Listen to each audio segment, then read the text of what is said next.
is where? Over there. Okay, so we got 9 o'clock. So what are you gonna do? Hit the singing? Yep. Right now? Yep, pretty no. Meeting called to order. Please stand for the pledge. All right. Grace is gonna lead us. I pledge allegiance to the flag of the United States of America and to the republic for which it stands, one nation, under God, indivisible, with liberty and justice for all. Good job. We got a roll call. Roll call. Jenny David, Here. Roger May, Yeah. thank you. Charles Wilsey, Here. Brenda Simmons, Here. Craig Scott. Here. Item 2, approval of the agenda. Commissioner, any additions? Problem. I'll make a motion to approve the agenda. We got a motion from Commissioner Scott, Second. support from Commissioner Wiltie to approve the agenda as presented. All in favor, say yes. Yes. Opposed? Motion carries. Item 3, declaration of conflicts of interest. Commissioners, are there any? I have none.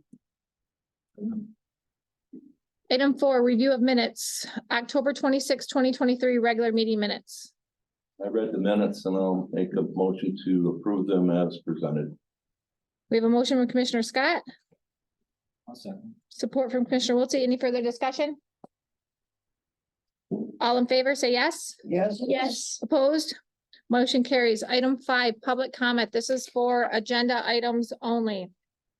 Rules for public comment. 1, state your name for the record. 2, speak only to the chairperson. 3, stand behind the podium when speaking. 4, limit comments to 3 minutes or fewer. 5, follow the direction of the chairperson when speaking. Is there any public comment in the room on agenda items only?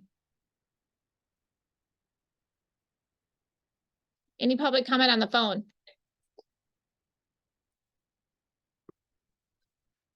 Item 6, correspondence. We received correspondence from Asaba Valley Community Mental Health Authority, Clinton County, Livingston County, Northeast Michigan Community Service Agency, and Wexford County. Those have been received and filed. Item 7, consent agenda. I think we need to take these individually. Absolutely. Item 8, new business. We have Heather Nas, West Branch Chamber of Commerce Visitors Bureau related to activity report. Heather, come on up. Welcome. Good morning. So great to see so many people here. You guys 6th graders? Yes. Welcome. Well, I have some exciting news. And we are bringing back the Santa train this year and also the Christmas light parade for you guys. So I'm gonna hand out a little, pass out that. And then, one of the times I told you guys about the Orb Geo Tour, the geocaching adventure is going fabulous. I brought some extra brochures on that today to tell you. But the reason why I came today is to tell you about a new thing that we're doing. This is Ogemaw Russo with the Ford Conference Center and the Visitors Bureau. He's the president of the Visitors Bureau.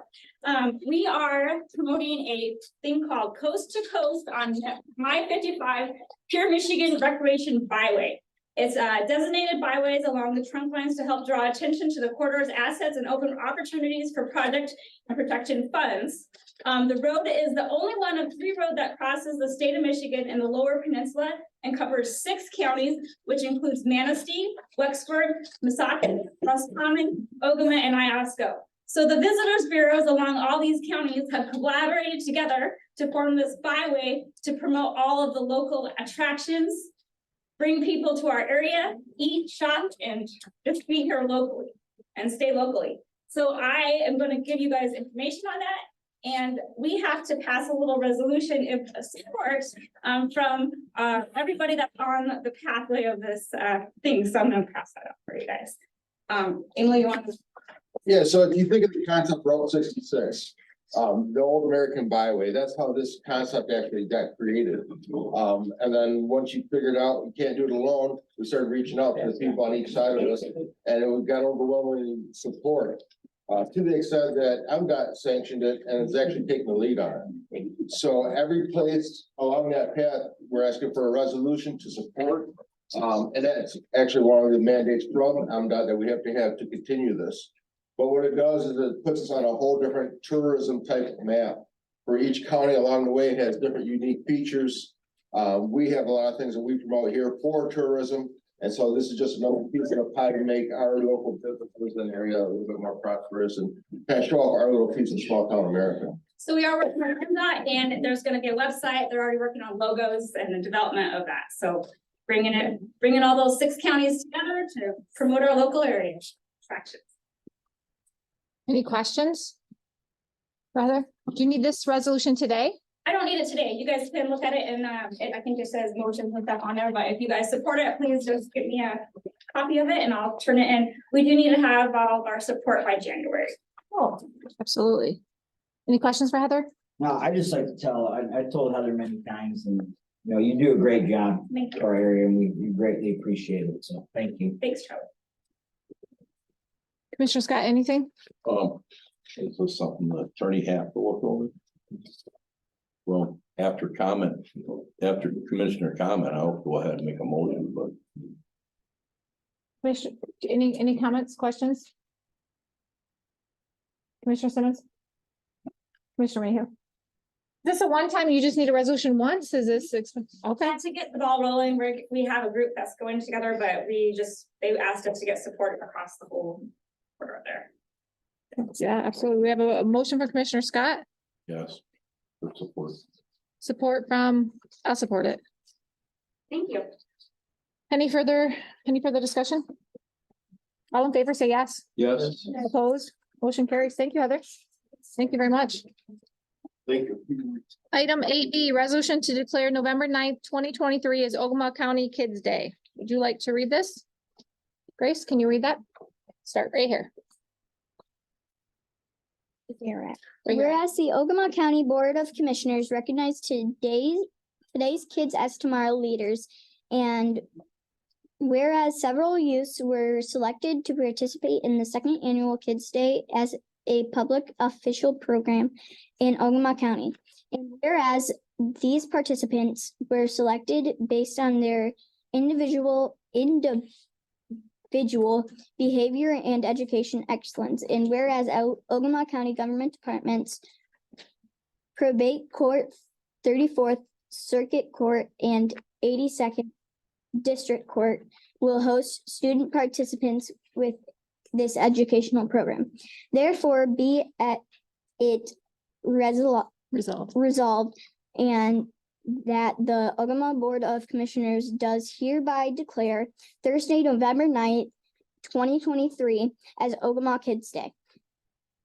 Be it further resolved that the board extends its official welcome to all student participants. Thank you. Nice job.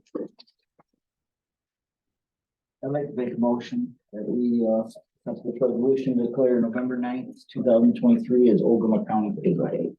We have a motion from Commissioner I'll Spulte, support. support from Commissioner Simmons. Any further discussion? All in favor, say yes. Yes. yes, Opposed? Motion carries. Item C, resolution to honor Charlie D. Huzak, Ogemaw County Veteran of the Year. Jeff, are you on the phone? I didn't see, oh, come on up, please. Sorry, I didn't see you back there. Just got here. So yes, Charlie is our veteran of the year this year, so you have a resolution before you to honor him and designate Saturday, the 11th as Charlie. Can you read the resolution? Do you mind? Excuse me? Will you read the resolution? Do you mind? No. Well, I mean, I don't mind. Please.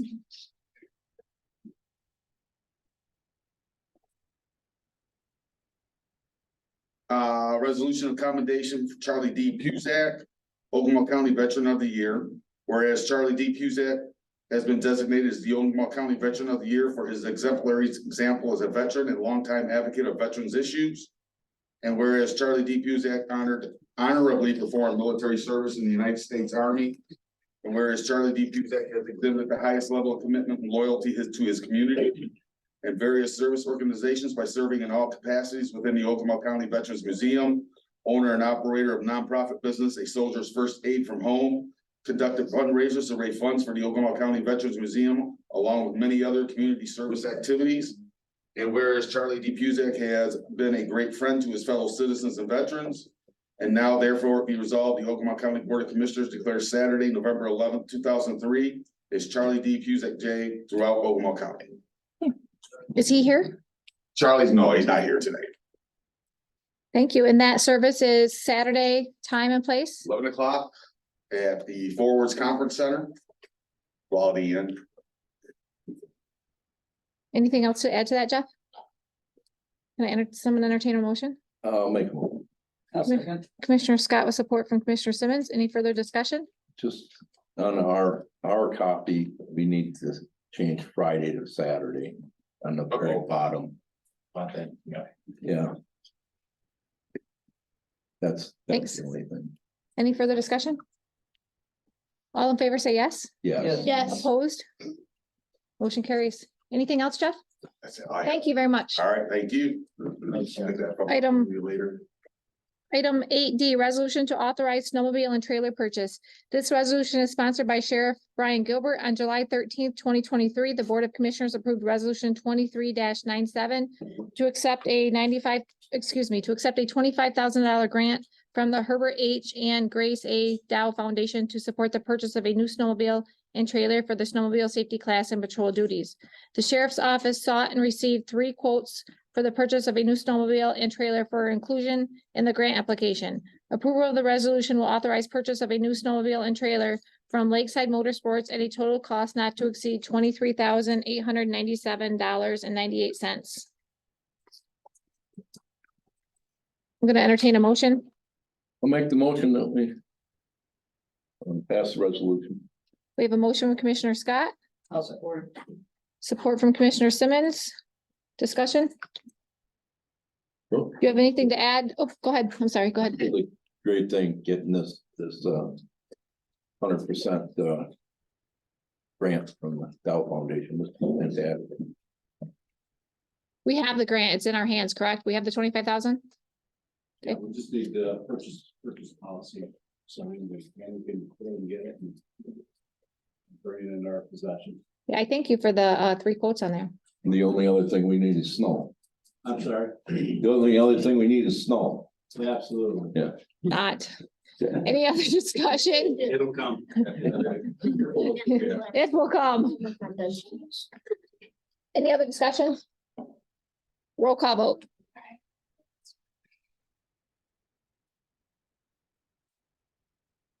Brenda Simmons, Yes. Craig Scott, Yes. Jenny David, Yes. Yes. Rose with C. Yeah. Yes. Item 8, Thank you. item 8E, resolution to amend the inmate medical service agreement. This resolution is sponsored by Sheriff Brian Gilbert. A Michigan Department of Corrections policy directive requires that prisoners be provided with a continuum of medically necessary healthcare services that are supported by evidence-based medical research. On September 9th, 2021, the Board of Commissioners approved Resolution 21-112 to accept a proposal submitted by TMD Correctional Service for inmate healthcare services. Since that time, the annual cost of the required medical malpractice / professional liability insurance coverage has increased by 74.9%. In recognition of the substantial increase in annual premium costs, TMD Correctional Services proposed that the county and TMD each agree to pay 1/2 of the county monthly premium to assure uninterrupted inmate healthcare services. Approval of the resolution will accept and agree to a proposal from TMD Correctional Service to pay 1/2 of the monthly premium for required medical malpractice / professional liability insurance up to $27,600 for fiscal year 2024. The resolution also authorizes transfer of $25,000 from the contingency line item and $2,600 from the commissary fund to fund the cost increase. Would someone like to entertain a motion? I'll make the motion to pass the resolution. We have a motion with Commissioner Scott. Any support?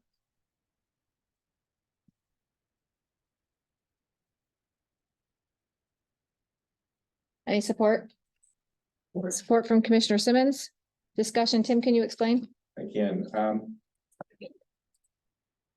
this is a situation where our vendor, TMD Correctional Services, did receive about almost a 48% increase in their policy for medical malpractice just this past year.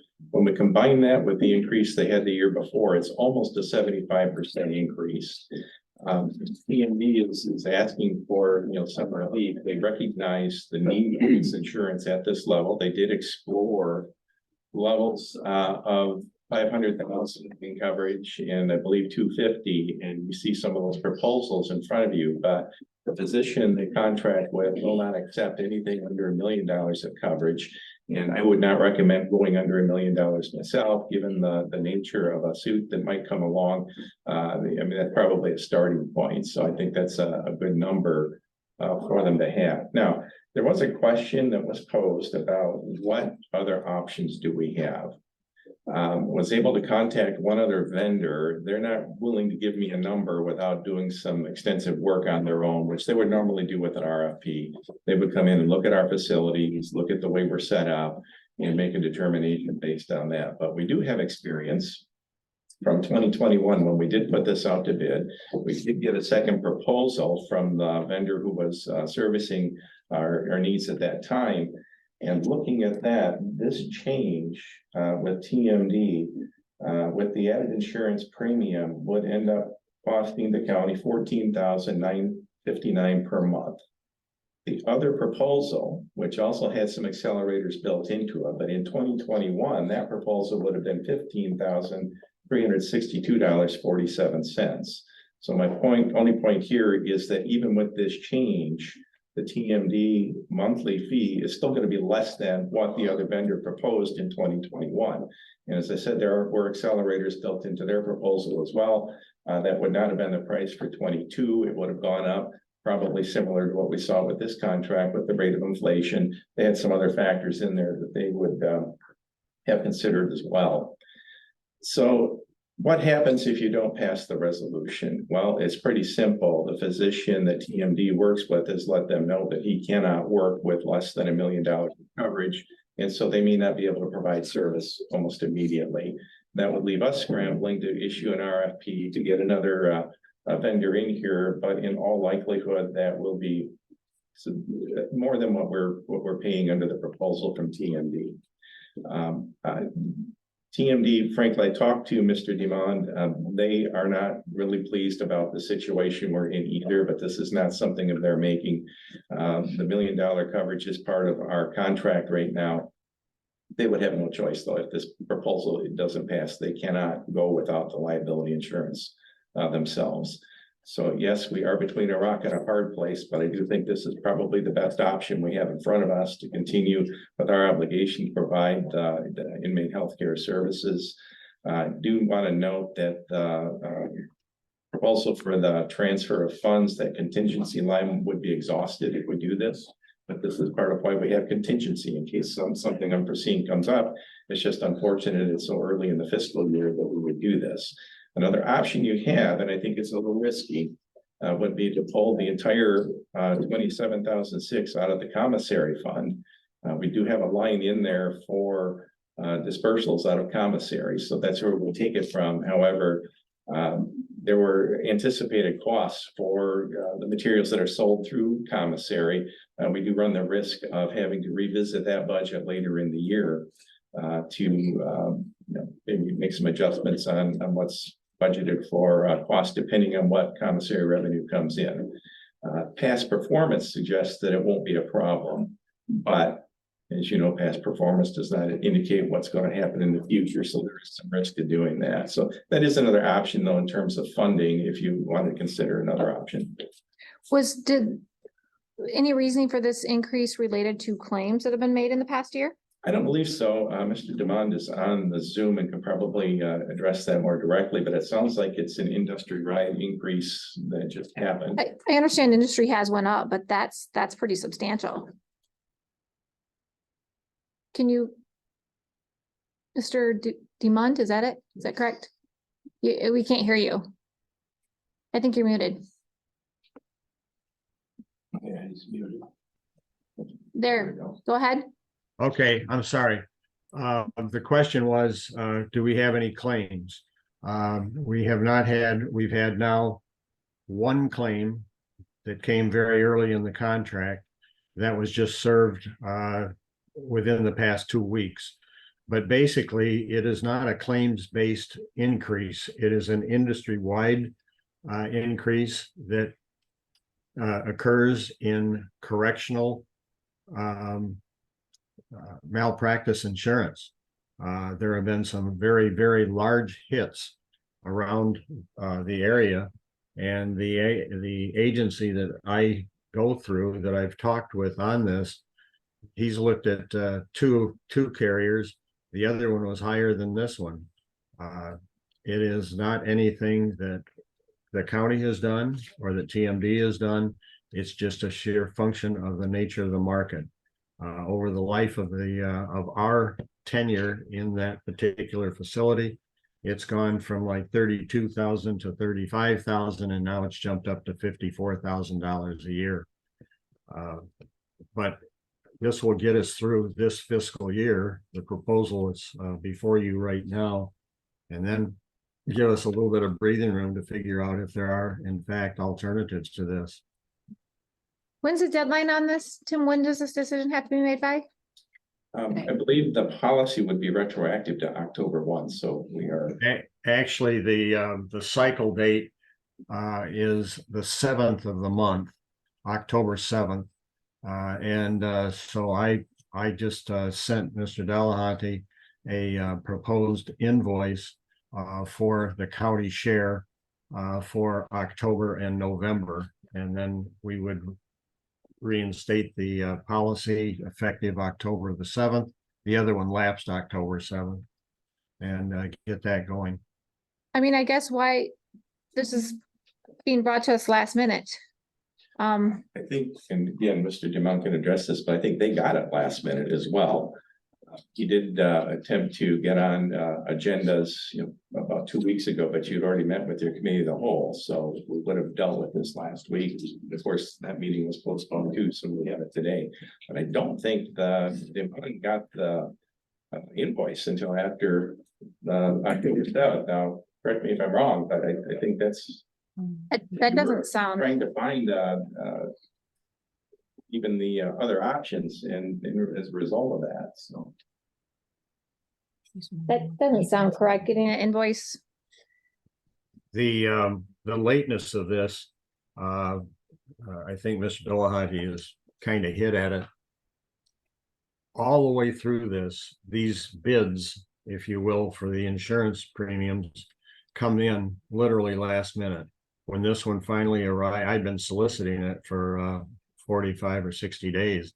But when it came in, I immediately took it to Sheriff Gilbert and to the undersheriff, as well as to our lieutenant at the jail, made them aware of it. We tried to get on to last week's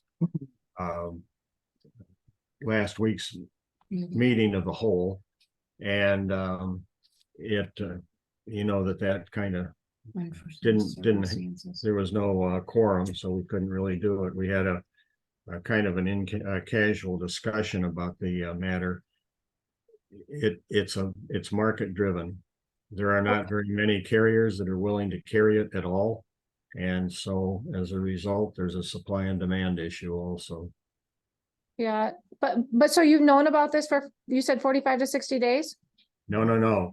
I knew that our insurance premium was going to, our insurance policy was going to end. So I sent out, I said, I need a continuation. I need to know how much the premium is going to be starting in October of 23.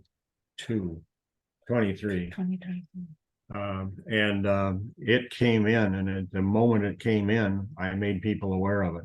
But that's the first we had known of it as well. Questions, commissioners? Commissioner Scott? I think they're making an attempt to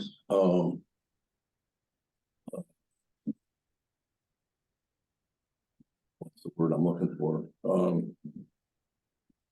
Well, by offering 1/2 of the monthly premium, and my only thing is where the payment, where it comes from, and I think the commissary should bear the whole thing.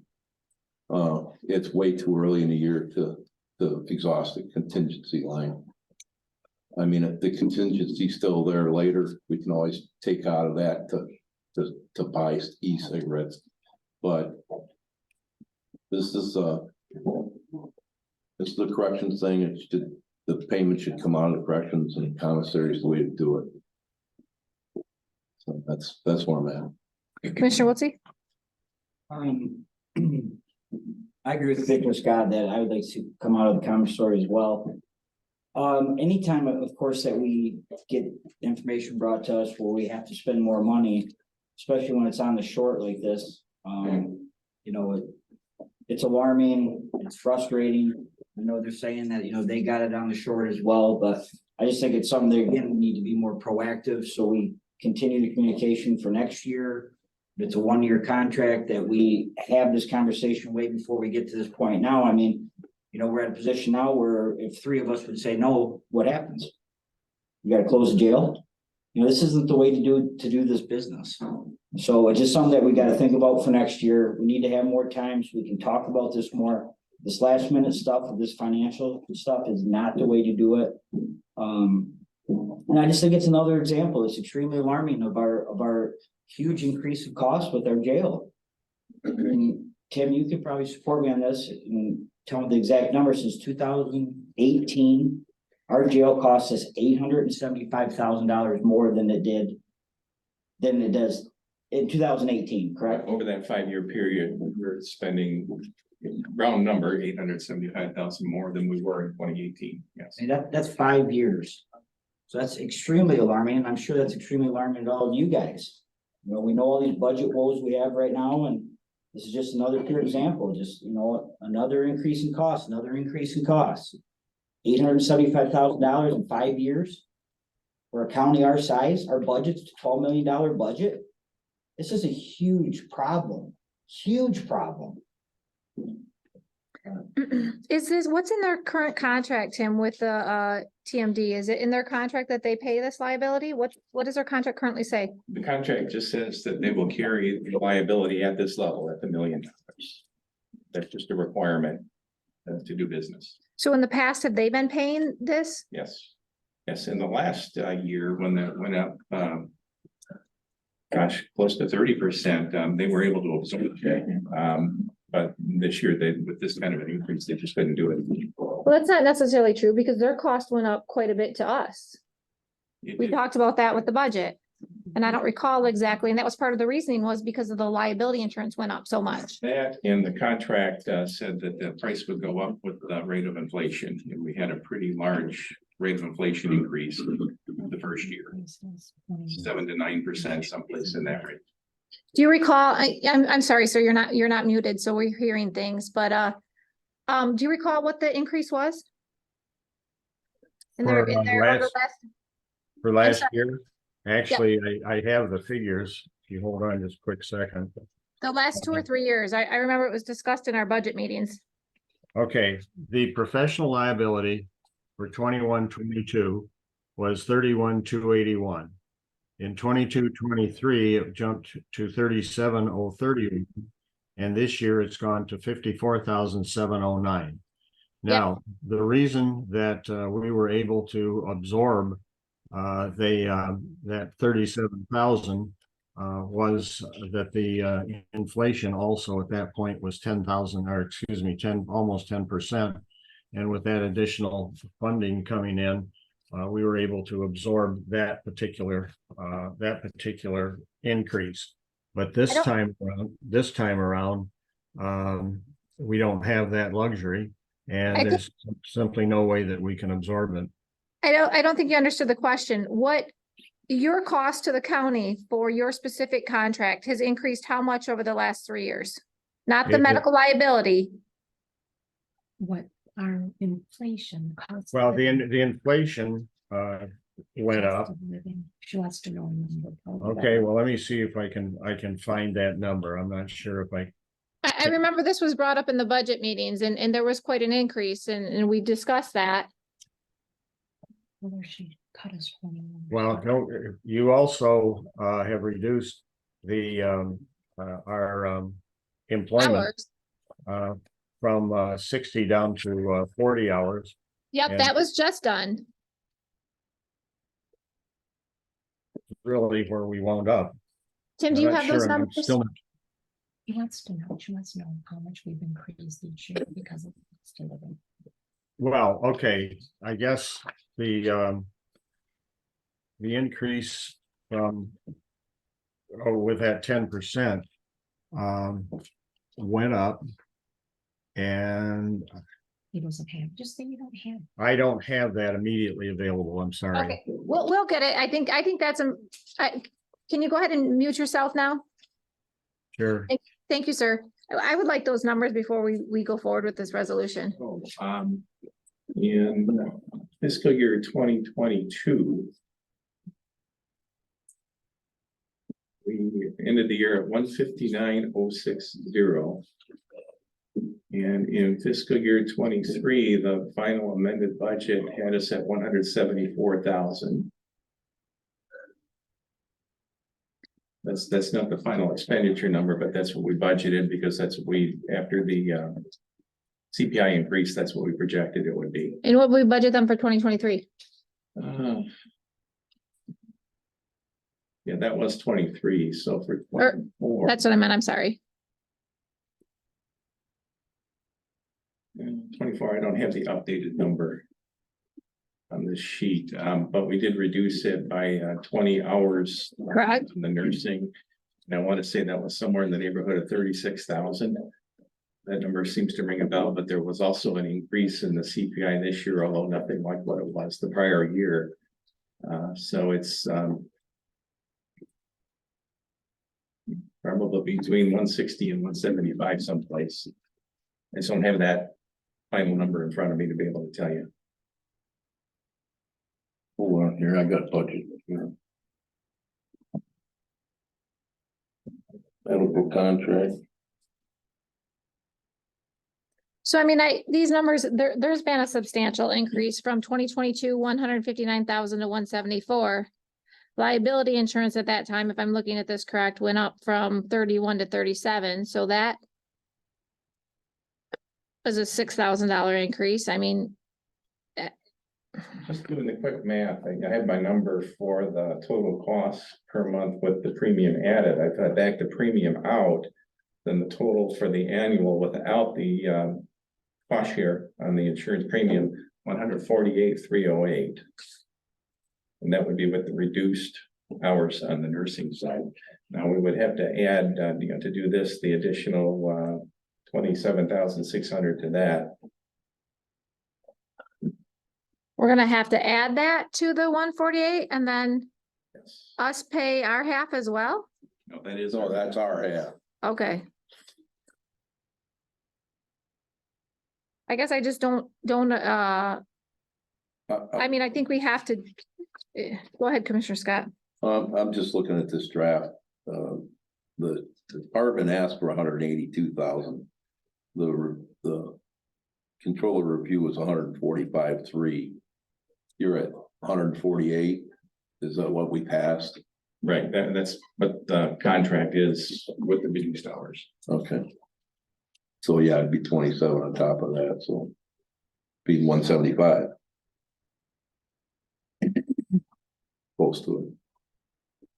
Questions? I mean, it sounds to me though, but this decision has to be made today, right? I mean, if I would have to agree with that, yes. If we're not gonna do this, then I need to get on my horse here and get some RFPs out and get some alternatives. You think that's possible? You're looking at least a 30-day turnaround on that, and as I understand it, a TMD can't operate if they don't have a position. Well, there has to be something in the physician's contract as well, that they have to do something for a period of time. That would be between TMD and the physician. Our contract is only the TMD. So one thing we need to keep in mind with this, and again, this is back to what I was saying, this last minute stuff just really puts us in a bad position.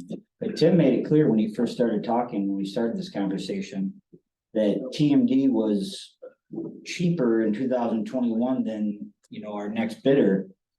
I mean, I would imagine that probably would still stay the same. I mean, I know I'm just making an Assumption. assumption, but I would think that's probably gonna be the same bet. But I mean, we can make assumptions and I hear what you're saying, but there's also only been one claim in the past year. We passed resolutions to put out RFPs to get 3. I mean, we've made policies to do that. I see this cost increase, but their costs have increased with the liability increase. So to say that they've absorbed those costs, I just would like to see more numbers. I agree with you, Commissioner Wiltie. Here we are last minute. These numbers aren't exactly adding up. I understand the industry has went up, but the cost of their contract has went up as well from what I see, to cover this cost. But again, these are quick numbers being thrown out there where we can't really research or study these. And we're totally pushed in the corner, because if we say no today, that means they made it very clear, we're done, we're backing out. We don't have help there. But nobody's really looked at the contract. I mean, we're agreeing with what they're saying, but nobody's reviewed the contract to say that that is indeed true. I'm we're being just going off pushed. What he told us. Correct. If we say no, then Correct. that's just something we gotta be prepared for. It could happen, yes. They have a 30-day out. Well, Or yes, but if they don't have a physician, they don't have. They don't have the coverage, personnel, right? right? Commissioner Simmons? Did you have something? What was our cost did we pay for this insurance last year? It was all, no, we did not. It was part of the contract we have with TMD. Why can't it be part of the contract now? Well, it can, but they proposed, because of the increase being as substantial as it is, and their challenge is trying to cover that cost, they propose splitting the cost of that policy with the county. And our half would be what, $20,000 a year Yeah, well, right. 27,000 annually? for the next year, This coming- for the fiscal year 27-6. It basically covers what we cut their contract. Yeah, It's a little under that, but It- yes. Yes, it pretty much does. oh, yeah. Go ahead, Commissioner Simmons. So it's an additional $27,000 coming out of our budget then, is what you're Right. saying. Yes.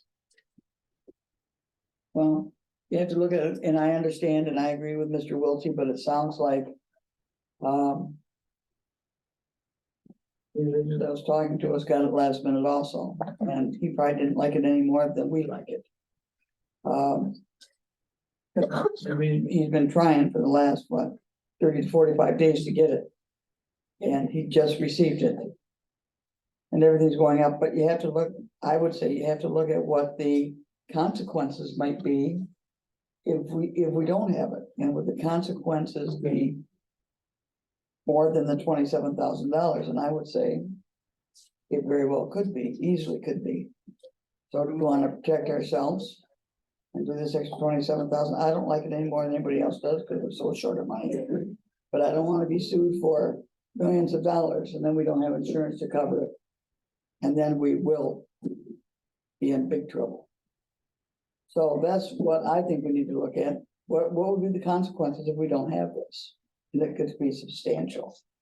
So do we do the 27,000? And I don't like it. I mean, we're so short, but I don't want to spend millions of dollars in lawsuits either. Commissioner Mayhew, do you have anything? Don, do you have anything to add to this? Our legal team? I think I seen you on there.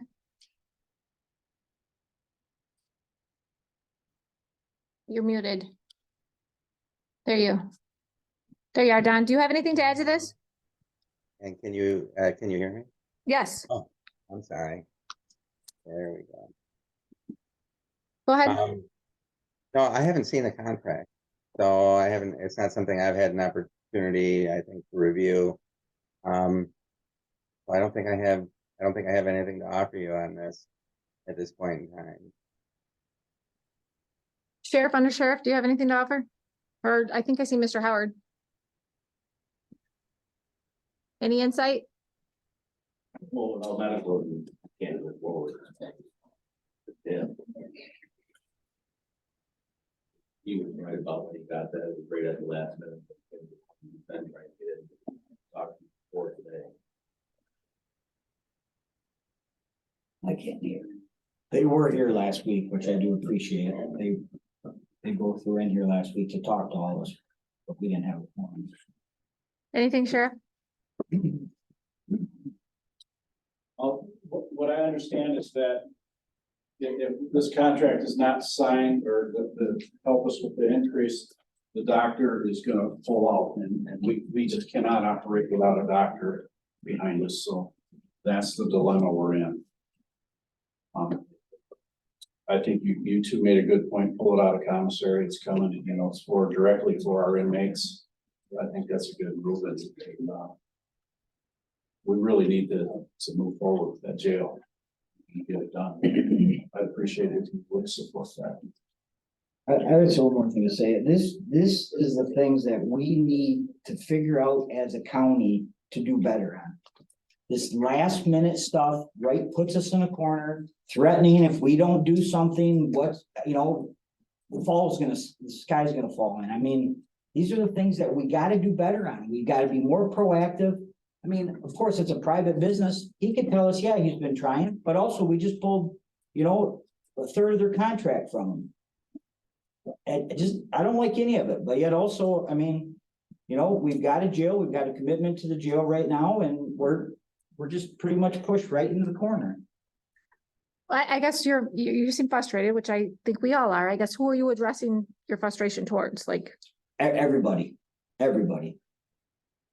Not one person in particular, but these are the type of things, and I've heard from the past, a lot of this last minute stuff coming in. Oh, we gotta have this. If we don't have it, this is gonna happen. These are the things that we gotta work on. We gotta figure a way not to have this type of situation happening. Agreed.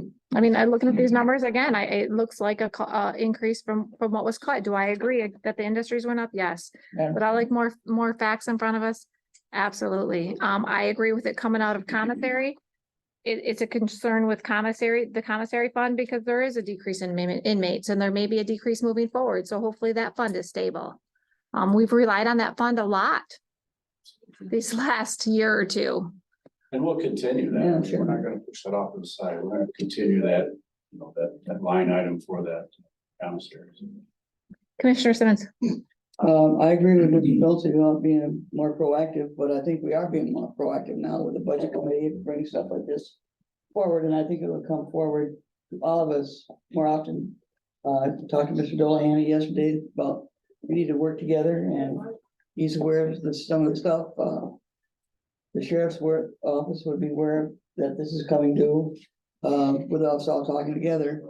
That was the whole purpose of this thing, is to curtail a lot of this stuff that's happening. And I think we can do that if we work together as a budget committee. So we are being proactive, I think. This was unforeseen. Hopefully next year, this budget committee we have and the people that are involved in it, it won't happen again. And I think we also need to follow our policies and procedures, and this last minute stuff coming to us, we seem to continuously break those rules for unforeseen circumstances. And at some point in time, we need to stop that. If I could say one thing. Go ahead. Our LD meeting that we've been having, I think has helped a lot. I mean, we really put a lot of things on the table, that open communication. And I'd like to see that continue. I really think that's helping us all of us. Commissioner Scott. Thank you. Thank you, Sheriff. What's our out of this agreement? We have a 30-day out also. Yes. They're asking for a compromise, half of the increase. We can go 4 months with this half of the increase, and then we can start the RFP process if we want, and then give a 30-day notice and get out of it. We don't have to go to the end, but we can cure it today, and let's get this thing, buy us some time. We don't have to go the whole year of 27, but then again, RFPs, 3 RFPs could come in and be $50,000 over what we're paying now. I think with this increase, that's a good idea to make sure we're still. You've heard me say Chicken Little many times about last minute, but I don't like it either. But let's take care of it today. And if we gotta do something 3 months from now, let's do it then, or next month, or if you want us to follow up with another question right after that about putting RFPs out right now. I'm done, she's up. Commissioner Simmons? Thank you, Mr. Scott. I agree with that, and to add that to when's the last time we put any of our insurances out for bid?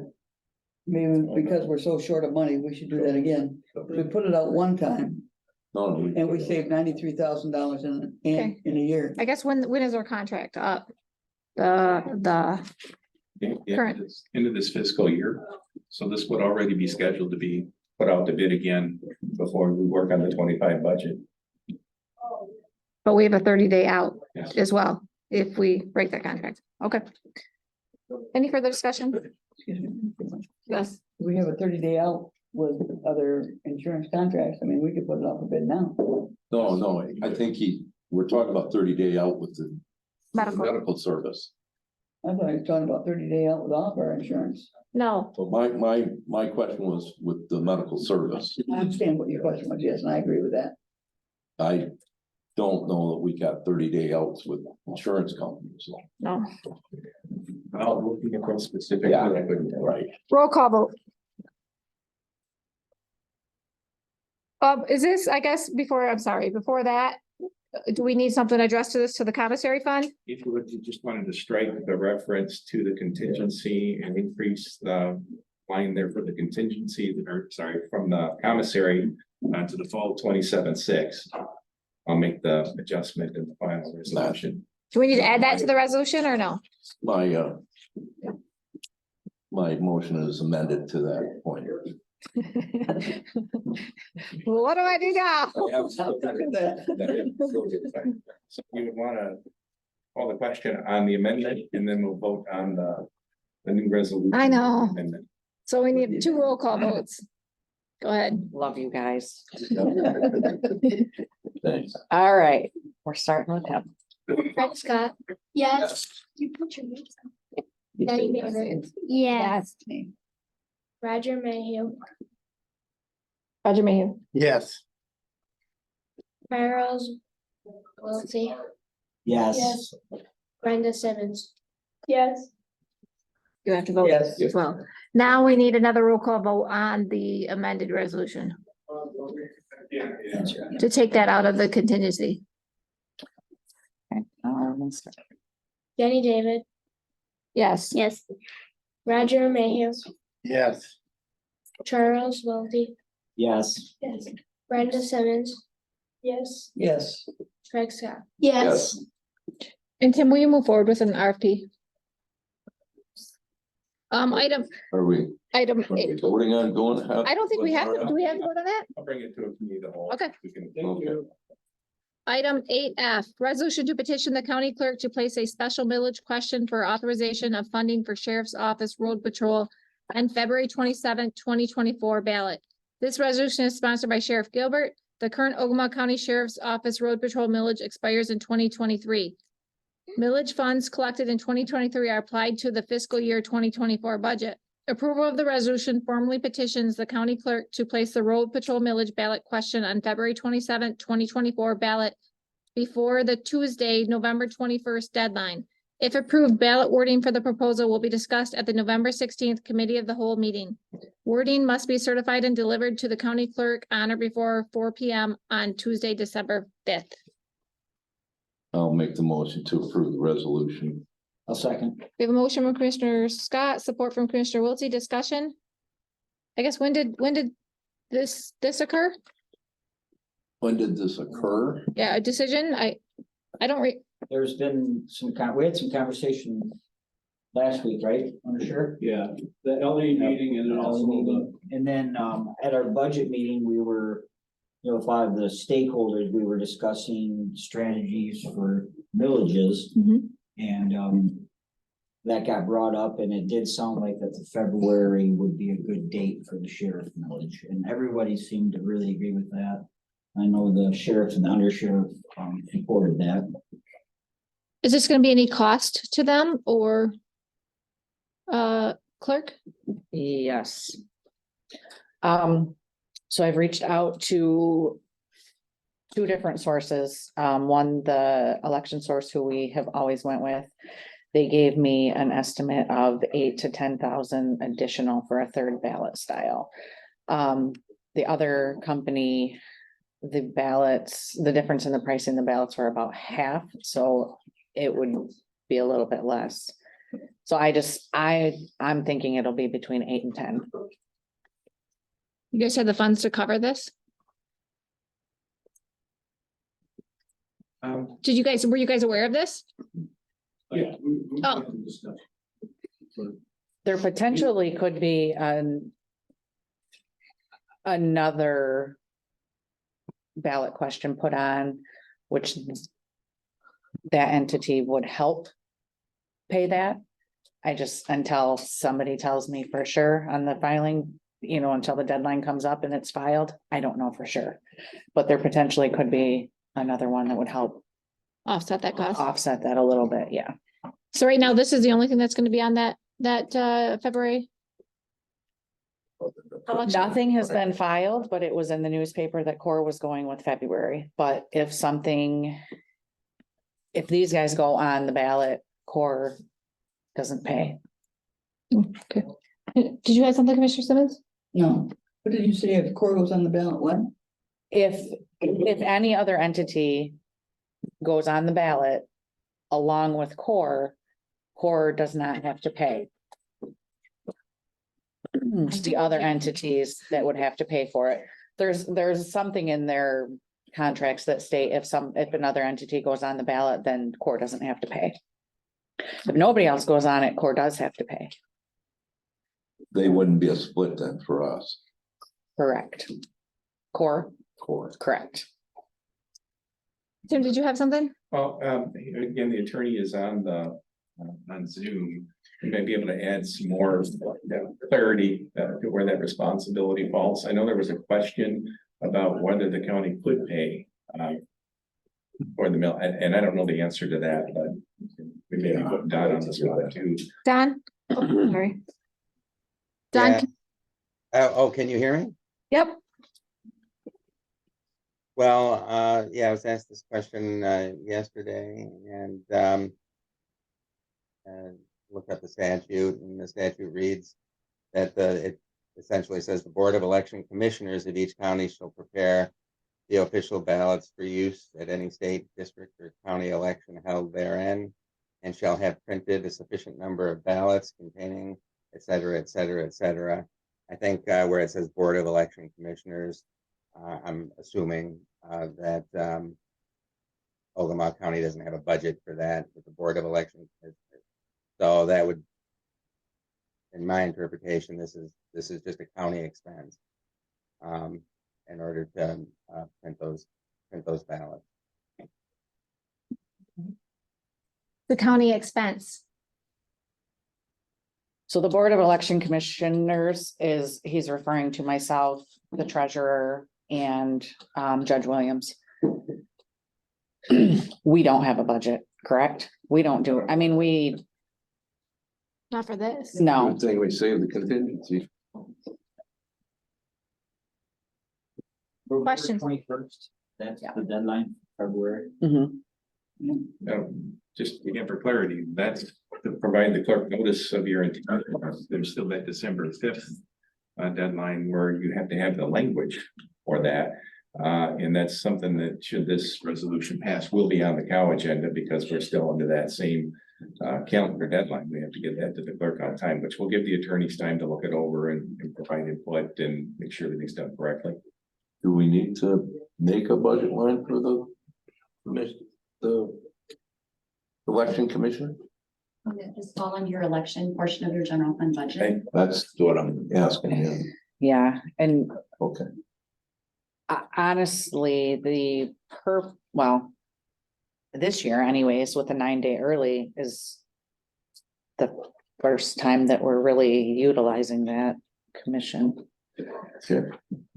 So today, what exactly are we voting on? So what you'd be voting on today is just to petition the county clerk to include this road patrol millage on the February 27th ballot. We'll follow that up then next week with actual language that you'll look at and determine whether that meets your satisfaction. If it does, the next regular meeting, there will be a similar resolution that will actually have that ballot language in it that would then be sent to the clerk prior to that December 5th deadline for the, to actually be placed on the ballot. So a two-step process. This is just notifying the clerk that we intend to put a millage question on the ballot, followed by an act the next time that says this is the ballot language to put on the ballot. Is there any other townships, anybody else having election in February? Anything at all? Schools, you've not heard from anybody?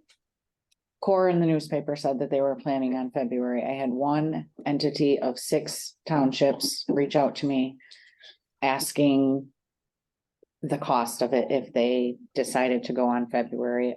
Other than that, no. Any townships that I've talked to have said, no, not February. They're waiting until the end of the year. Do you know the last time there was a February election? President's primary, 20. Yeah. Questions, comments? I guess I wasn't in the budget meeting. You guys talked about the other millages, the sequence going forward for 24. I mean, I don't want to flood. I don't want to put a whole bunch of stuff on for this particular millage. Yeah, we talked strategy on the millages that we no need to go this year, and we felt February was the best for the sheriff millage, and we still don't have clear direction with exact answers for our other millages, which obviously are, in my eyes, our number one would be go to the Headley, and we have an idea when we think we'd like to do that, but we're having another meeting in December, and that's when.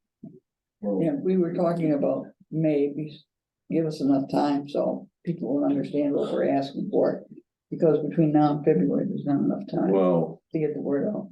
the only way there's gonna be a mail election if the school comes out, will have something, right? If the school doesn't have anything in May, there won't be a May election. There'll be August and November. I just don't want to cloud this issue with a bunch of other things. That's just my question. And I haven't been privy to conversations, so. Well, I mean, I watched the budget meeting online. yeah, I didn't. Yeah. Sorry. No, it's okay. So, yeah, that's fine. I'm standing with my motion. I guess what's the thought process here? If it's gonna cost us $8,000 to $10,000 and we know that there's gonna be a election for sure in August and November. I guess why spend this now? Is it because if it doesn't pass, then we can put it on again and try? I think we're really confident that it's gonna pass, but it's kind of like Commissioner Scott was saying, we don't want to flood that August and November ballot. And we feel that February would be the best for this. Yes, there is a cost, but we just feel that February would be the best for the sheriff. Wyoming County, their road patrol millage failed in August. There was 5 questions on the ballot. That was the only question that failed. They put it back on November 7th and it passed. And it passed by a larger, a good margin. It lost by 74 and passed by 5,000 or something. It wasn't clouded with a bunch of other questions. That's just my thing. We're gonna have what, 4 elections left, 4 millage requests from. Without this one. Without this one, and then we don't know what townships and There's only villages. a handful that are not putting something on. Yeah, I don't disagree. I just wish there wasn't a cost to this. Any other comments? Sheriff, you on board with this? Do Yes, if we can move forward, it'd be awesome. I take it back with, Commissioner. you have any questions? What did you say,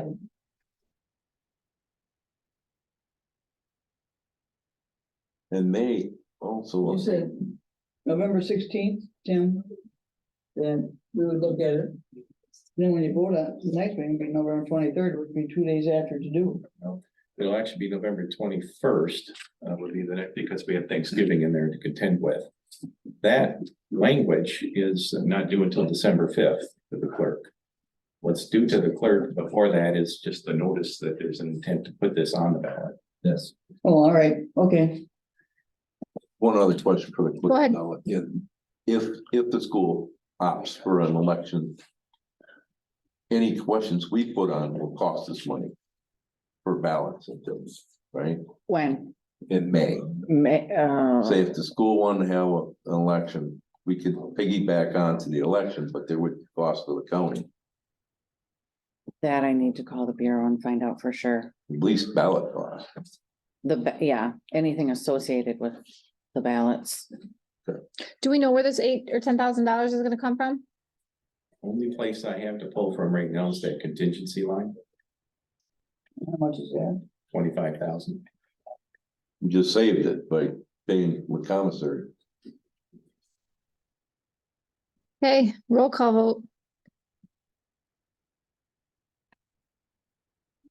Roger Mayhew. Roll call vote. They just called meeting. No. Charles Wiltie. Yes. Brenda Simmons. Yes. Craig Scott. Yes. Jenny David. Yes. Item H, resolution to authorize amendment to a surface transportation program grant for purchase of a transit van. Oh, item G, I'm sorry, I missed one here. Resolution to authorize reassignment of fiscal year 2020 bus and bus facilities competitive grant.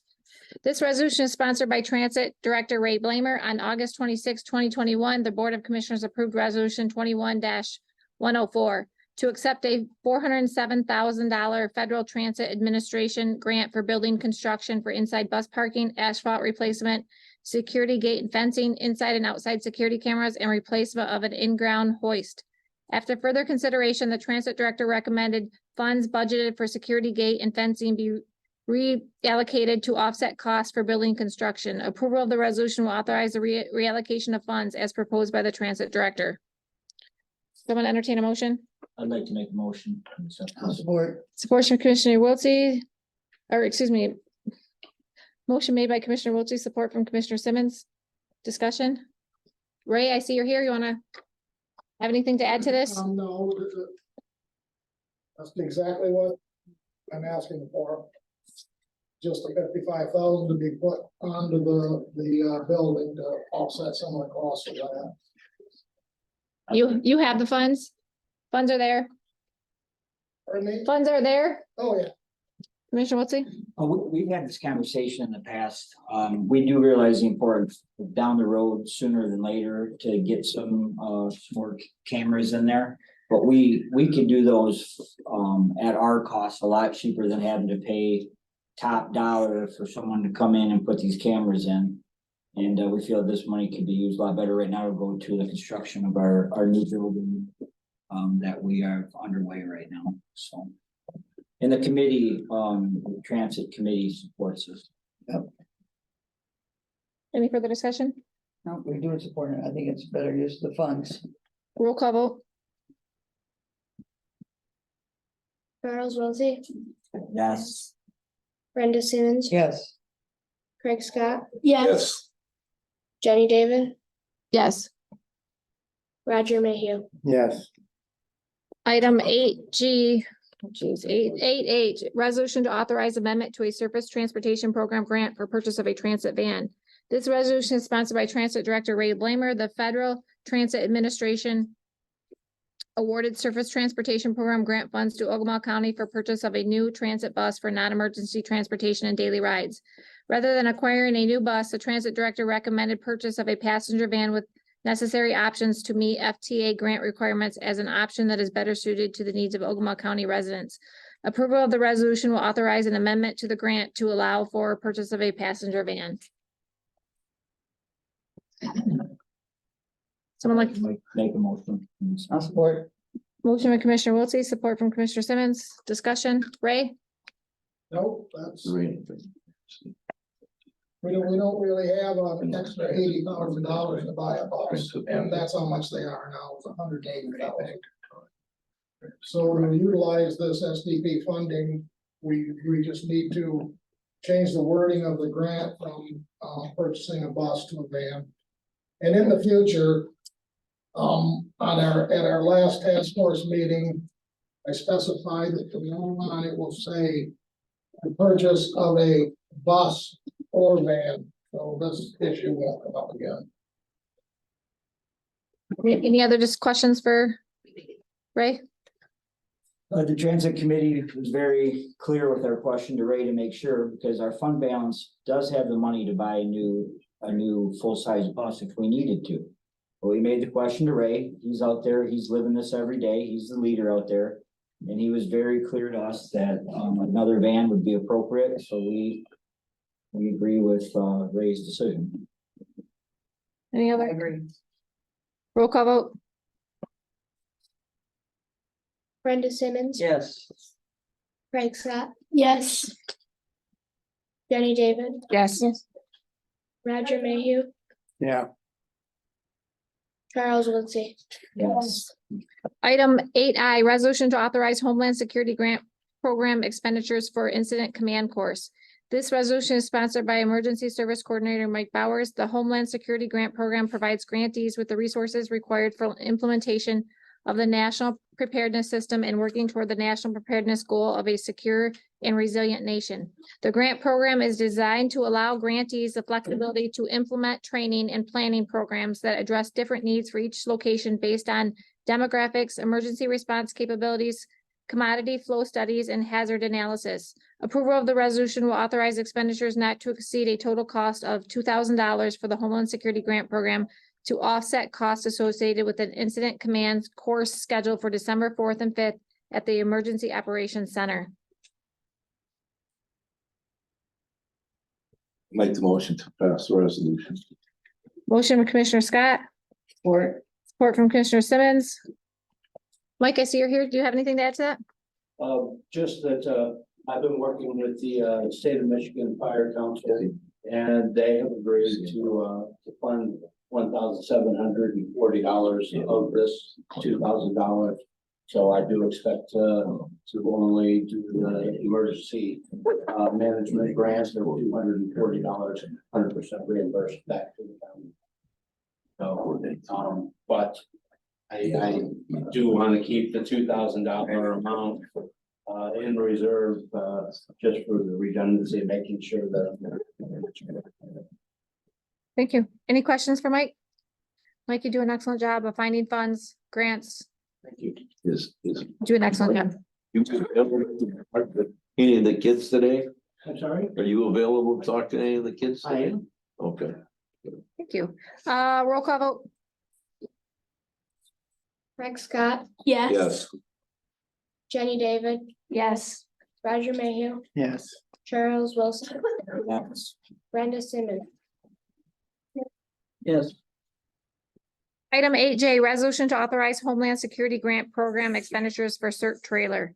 This resolution is sponsored by Emergency Service Coordinator Mike Bowers. The Ogemaw County established a community emergency response team, a CERT team, to perform many tasks needed in emergencies, thereby freeing highly trained professional responders for more technical tasks. The Emergency Management Coordinator secured a quote for modifications to a trailer for use by CERT to efficiently move equipment needed for training and emergency response. Approval of the resolution will authorize expenditures not to exceed $6,468.83 from the Homeland Security Grant Program to offset costs associated with modifications to the CERT trailer. I'd like to make a motion that we accept this resolution. Motion from Commissioner Wiltie, Support. support from Commissioner Scott. What's the total cost of the trailer? I read the grant or will authorize expenditures not to exceed $6,468. Is that gonna cover the total repairs? No, that's going to, outfit the trailer with, all the electrical components and everything to make it from, 12 volt to 110 volt and the inverters and everything. The equipment that's actually installed into the trailer, there's a second section It will be approximately $5,000, and it will depend on what the market cost is on the day that we purchase the building material. And then the CERT team will build the actual storage capabilities inside the trailer and buy the rest of the equipment to stock the trailer for emergencies. All of this, though, is 100% reimbursed through Department of Homeland Security. How long before the trailer is gonna be ready to go? We're hoping to have it ready in January. Oh, good. I just spoke with Paul Frechette and the CERT team and their departments are going to team up together for the winter parade. And we're gonna have the sheriff's new pickup pulling the CERT trailer in the parade and try to introduce this to the public. Good, nice. Any other questions? Roll call vote? Jenny David, Yes. Roger Mayhew, Yes. Charles Wilsey, Yes. Brenda Simmons, Brenda Simmons. yes, Craig Scott. Yes. Item 8K, resolution to authorize Michigan Institute of Forensic Science and Medicine letter of support. This resolution is sponsored by Administrator / Controller Timothy Delahoney. On April 5th, 2020, the Ogemaw County Board of Commissioners approved an agreement for comprehensive medical examiner office services with Michigan Institute of Forensic Science and Medicine. The agreement was renewed on March 23rd, 2023. The MIFSM recently asked the county to consider writing a letter of support to be shared with other counties. Approval of the resolution will authorize the Board of Chairperson to sign a letter of support on behalf of the Board of Commissioners to express the county's satisfaction with MIFSM. I'll make the motion for the resolution. Motion, Commissioner Scott, Second. support from Commissioner Wiltie. Tim, is there been any complaints, issues? Them all been worked out? They have, and a couple of years ago, we had issues with transports, Saginaw, those have corrected themselves. Just give you an idea of what this letter does. Obviously, the municipalities that would need medical examiner services are pretty limited. It's really just the 83 counties.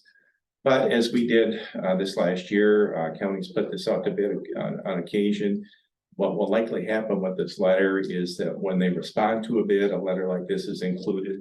They did send examples that we had on the November 2nd meeting from several other counties. If I start naming them, they're gonna be, but there were about 4 or 5 other county examples that they gave us.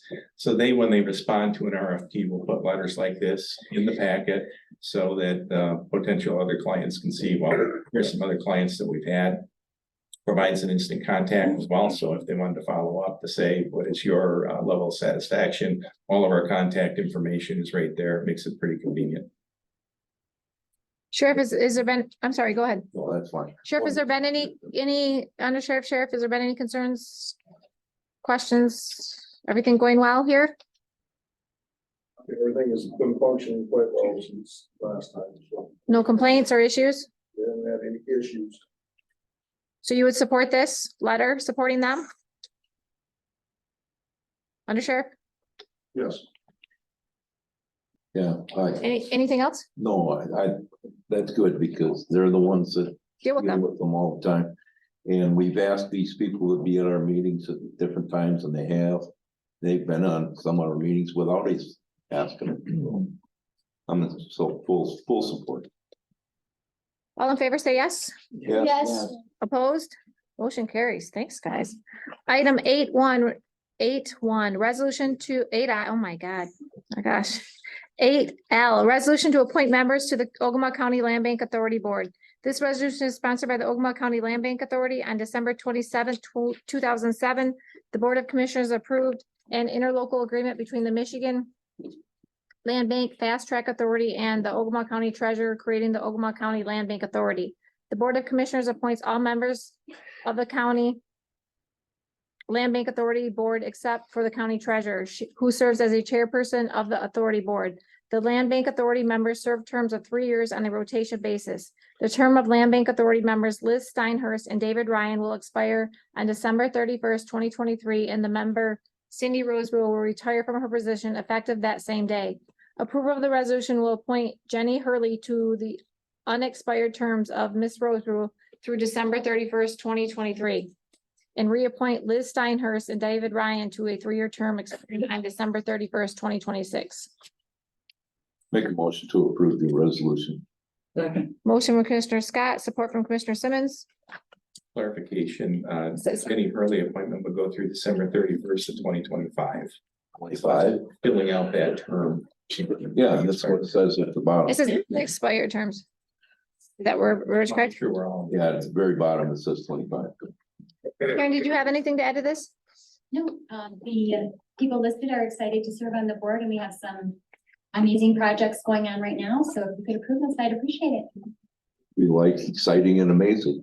Any other questions or comments? I've sat in a few of the meetings. Karen does a great job as leader of this. Land Bank's secured quite a bit of money the last 3-4 months. It's great that we have it here in our county and it's just a really, really good deal. Any other questions or comments?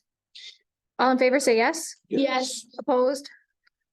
Motion carries. Item 8M claims. Claims are a total of $410,551.36. And Commissioner Simmons reviewed claims for me, and I believe Commissioner Scott reviewed them as well. make a motion to approve. Oh, second. We have a motion from Commissioner Simmons, support from Commissioner Scott. Discussion, guys? Commissioner Simmons, go ahead. One thing I noticed was, the biggest expense we had on here was,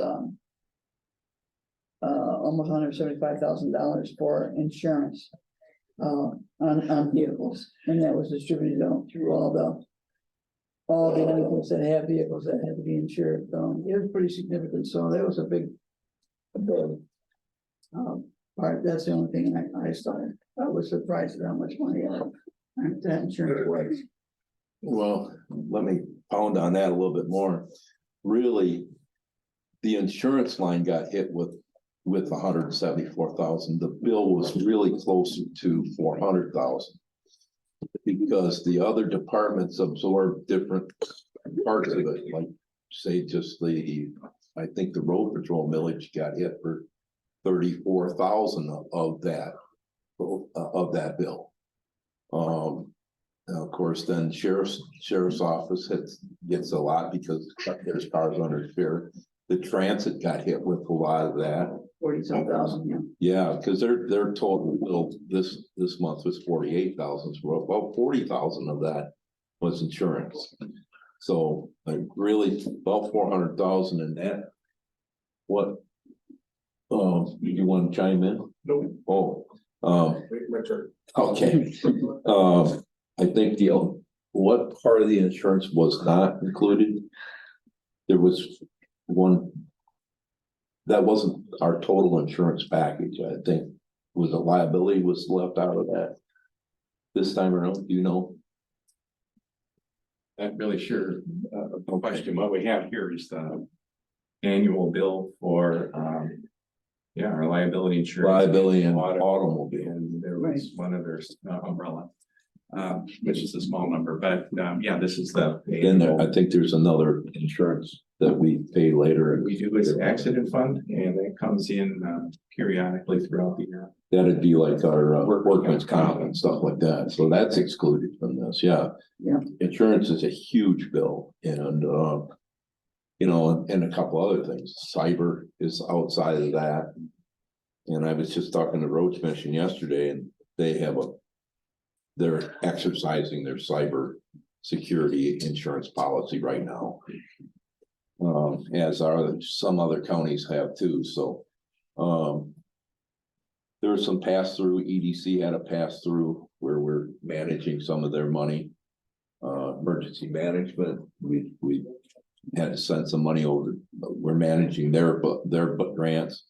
All in all, it was a big bill at the end, but really, the biggest portion was that insurance. I have a question. Yeah. So when was the last time that we did this liability? Last year on a 3-year cycle.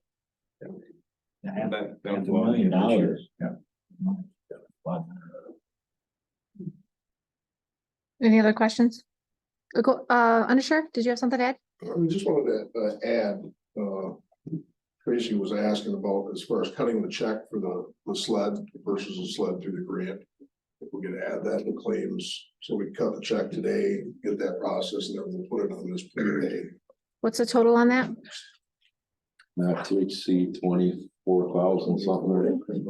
The trailer and snowmobile or Yeah. just the snowmobile? Both, Oh, okay, yeah, around just 24,000. to cut the check out 25,000, Part not of to this. exceed 25. after this meeting today. And then we'll just put it on as prepaid. Re-review it, correct, report it, but Just to elaborate on what the undersheriff is requesting, the books close on the 17th. So this needs to be booked back to fiscal year 23 when we receive the grant money. So this will clean all that up for us. So this is us accepting, you want us to accept the $25,000 grant? Or do you want us to pay out the $23,897.98? We already accepted the grant. correct. So can you add that to the, we're gonna have to do an addendum to that, $23,897.98. Onto the. Claims of $410,551. Can you give us that total? That's supposed to go on the 22-23 budget. What was, $23,897.98. I'll submit you the invoice, so you'll have that. But we need to amend them to the resolution for claims. And I will amend my resolution. Can you amend your second? You supporting Yes, I'm them? amending it, yes, So now we need to roll call. Any other discussion on claims? Anything else, guys? 434, 449, 34. What's the total? 434, 449, 34 cents. So now we need two roll calls. I amended the motion, but you need. We need a motion to amend the motion, and then we need a motion for the new amended motion. This is the second time we've done it this meeting.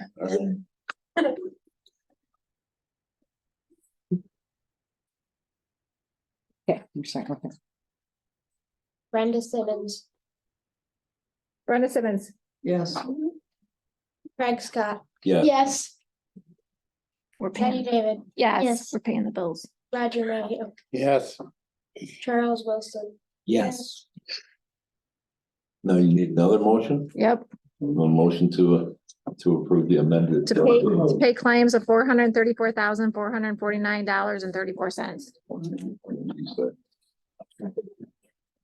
You did that first? I made the motion to the amended budget. It's not the amended Amended claims. bills claim.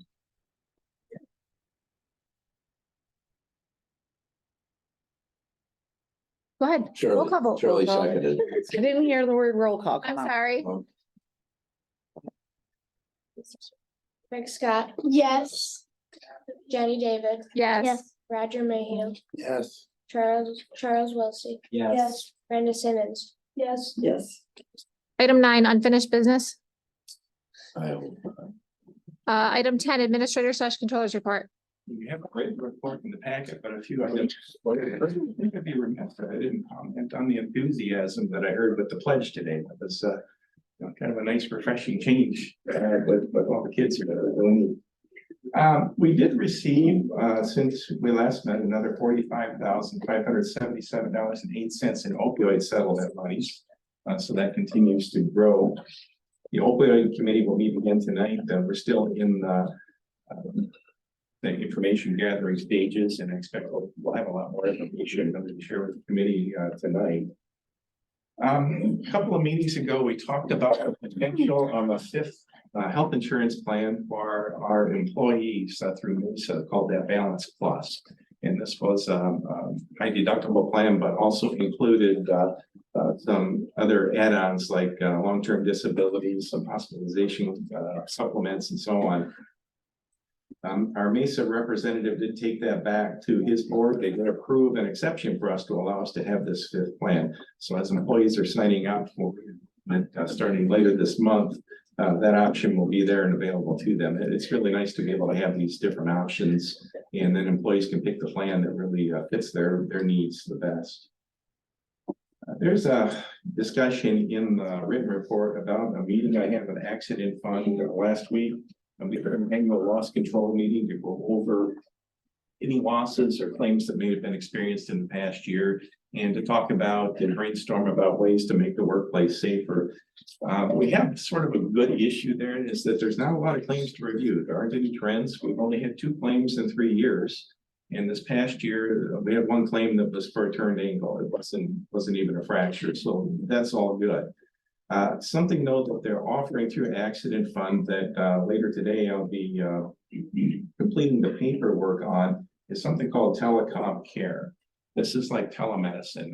Mesa is going to offer TeleDoc to our employees as part of their insurance premium starting January 1. So employees can call in and talk to a physician or talk to a nurse online rather than going into a doctor's office and having to pay the deductibles and so on that are associated with that. Well, telecom care is the accident fund version of this. So if we have an employee who's injured on the job, we can immediately call that number and get a medical professional on the other line to look at what the situation is, talk to the employee, talk about symptoms of the injury, and they will then direct whether you need to go to ER, you need to go to urgent care, just follow up with your physician or what have you. I really like this because it will get us that medical opinion immediately. This is a 24/7 service. So if we have, say, a deputy out at 3 a.m. on a call and is injured, they can contact telecom care. I'll be distributing that contact information to all of our employees, and we'll talk about it at the department head meeting again next week about the availability of this. Accident Fund really likes it because it gets attention immediately. This isn't a situation where somebody says, "Oh, I feel fine," and 3 days later they're having to go through some medical procedure that they could have then headed off. So there's that part to it. I really like it because the employee can get that information immediately. Doesn't have to wait to be sent anywhere. They've got the information and can follow up on whatever the medical professional advises. Last thing, a reminder, we already hit it on it once. Your next regular meeting is actually Tuesday because we have that Thanksgiving holiday. So it'll be Tuesday, I believe it's the 21st. So we'll have one regular committee, the whole meeting next week, next Thursday. Next meeting will be on the Tuesday, so it'll be a short turnaround. If you show up on Thanksgiving, I hope you have a key because the building will be open. I like this written report. I had a question related to the timesheet for which I think is a great idea. I'm glad that this is occurring. The overtime and compensatory time spreadsheet. Are we gonna have that like put in a board folder? Are we gonna talk about this at least once a month since it's been an issue at a committee of the whole? That's the plan, though. At least that first committee, the whole meeting, there'll be an update. Okay. Because pay periods are every 2 weeks. I mean, we could do it every committee of the whole if you wanted to. If you go back to the November 2nd folder, there is the first iteration of those 2 spreadsheets. So you've got one that shows the history of overtime, across the budget, and then a second spreadsheet that breaks it down to the employee level. And you can see where the hours are being earned and how they're accrued. And I think that's going to be a tremendous help, not only for me, the whole, talking to Commissioner Simmons, we'll look at this during our budget committee meetings as well, which will allow even more people to brainstorm ideas if we see issues popping up about how to curtail any challenge that might otherwise go unnoticed. Any questions for Tim? Comments? Tim, can you give us some details how your meeting went this past Tuesday? We have a closed session scheduled later this meeting, and I will get into details there. Any other comments, questions? Elected officials, department head reports. Clerk? Yep. Okay. Introduce yourself. Introduce yourself to everybody. No. Yep, go ahead. The county clerk's office is starting to get ready for the 2024 election year. The filing deadline for the February election is November 21st. Thank you. Can you give those dates again? Some people didn't. Yes, November 21st is the filing deadline for the February election. Any, treasurer, come on up. I see there's quite a few elected officials and department heads today. Good morning. Good morning, everyone. Karen Kudlowski, your Ogemaw County Treasurer. This is Maria, who's joining me today and shadowing. First, I want to say thank you to the Skidway Lake Optimist Club and to the Quinmore Prescott Schools for organizing this event today. It's great to be able to inspire young people to become involved in government, educate themselves about the different branches of government, and to inspire them to become community leaders. Go ahead and take it from there, Marina. Thank you for approving the Land Bank board member appointments. The Land Bank has issued requests for proposals for 2 projects, one in Churchill Township and one in Rose Township. We are excited to get started on these blight and elimination projects. We are also happy to be a part of the Ogemaw County Kids Day as a public official program. Thank you. Thank you. Jeff, did you have anything? Is Jeff still here? Oh, Jeff, do you have anything? To make it Saturday, 11 o'clock at Forest Conference Center for Veteran of the Year ceremony. Denise? I have no report. Sheriff?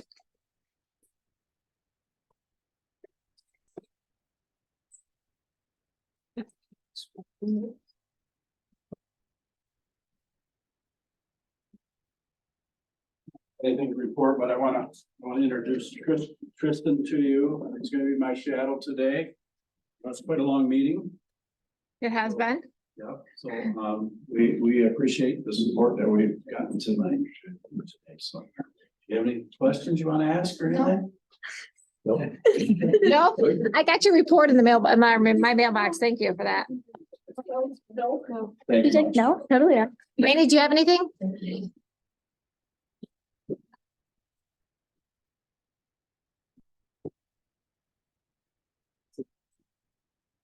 Randy Booth, the Equalization Director. This is Dayton. He is shadowing me today. And we are in the process of finishing up our studies for the year, our appraisal studies. We'll be getting them to the assessors probably, hopefully Thanksgiving week. And we're also in the process of doing the winter tax bills and getting out to the township. Great. Everybody loves to get those the first part of December, but you know, we need the revenue, so we will send them out. And I did have one question. I want to know like what each one of you guys do, what your specialization is. Starting here, ending there. Do we want to do that when we do the tour at 11? Or we can do it now? We can do it now. We can do it now. We can go ahead. Go ahead, Commissioner Simmons. I'm Commissioner Simmons, and I represent 3 townships. And that's Edwards Township, Horton Township, and a large part of West Branch Township. And I go to those meetings, those township meetings in there once a month. And if they have any issues, they talk to me about them. And I research them and I bring the back to their board. We also handle the budget, as you can see, all the money being talked about today. And I don't know, we're all experts at it, but we sure do try hard. Of course, the budget is run by how much income we have coming in, and we need more income, I think. So that's what I do. Commissioner Mayhew. I work for a living. I represent 5 townships in a city on the far end. And I just like to listen a lot. He does that a lot, Sue. He doesn't forget anything. My name is Jenny David. This is my 3rd term. I represent Logan Township, Churchill Township, Richland Township, and Hill Township, and the village of Prescott. I'm going to piggyback on to what Commissioner Simmons said. We also do policies and procedures and make sure that those are being followed. I think that's really about it as far as same thing on to what she said, budgeting, finances, making very, very difficult, hard decisions that not everybody agrees with. But we are voted to sit in the seat for the people of our townships. Next, we have, go ahead. Okay. They're going to my office, they'll learn. Okay, all right. My name is Craig Scott. I'm District 5 Commissioner. I have 2 townships. I live in Ogemaw Township, just to the west of town here. Have that township, Foster Township to the north, and the city of West Branch I represent. This is my fourth term, 7th year as commissioner. I'm trying to be retired, but I run because I think I got something to some of my life experience to help the county. Our main job is to administrate the budget, administrate how the money is spent. And yeah. Oh, and we sit on committees. All of us sit on committees. I sit on Parks and Rec Committee with Commissioner Simmons, where we have three parks in the county. I sit on the airport board with Commissioner Simmons also. We have the airport. County shares the airport with the city. If you ever get a chance to go out there and see it. It's really something. I'm also on negotiating and can't remember what. Anyway, at all road commission meetings, Commissioner Wilson and I'll attend road commission meetings together, sometimes just alternate. There's a couple of those meetings a month, I mean. So. Go ahead. We attend a lot of meetings. Commissioner Wiltie.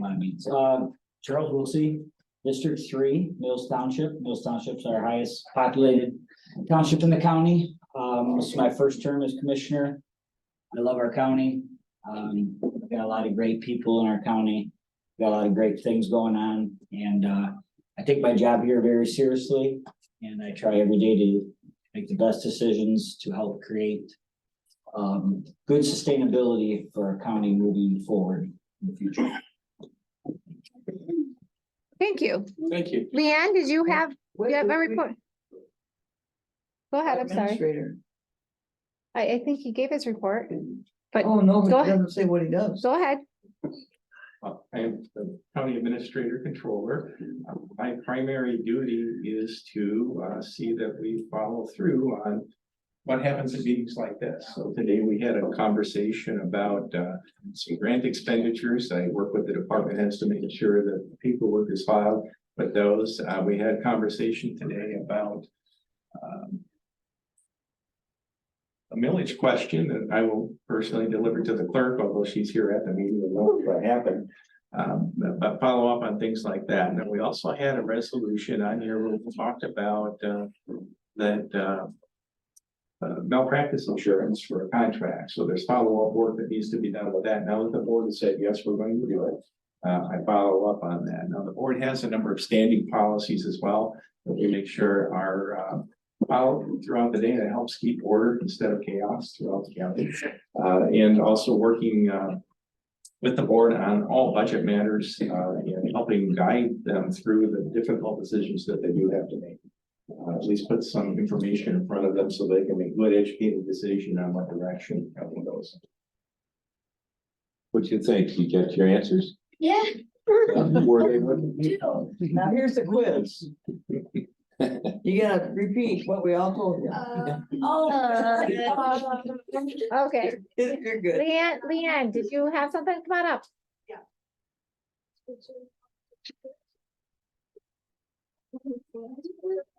They build them 6th graders pretty big nowadays, don't they?